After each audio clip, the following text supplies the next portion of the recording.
Welcome to today's video. In this 1-minute introduction, we'll discuss the best way to learn English effectively. First, immerse yourself in English every day. Listen to English podcasts, watch English shows, and read articles.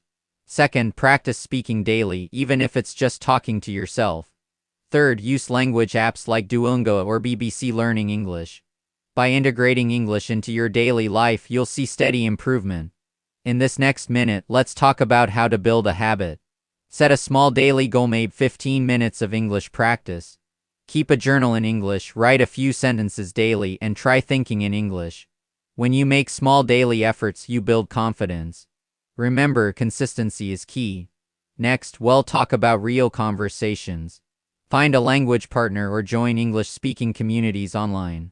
Platforms like Italki or even social media groups help you practice.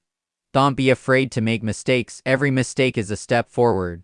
Engage in daily chats and you'll feel more comfortable over time. Finally, let's summarize.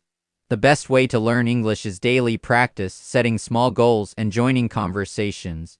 Use apps, watch shows, and enjoy the process.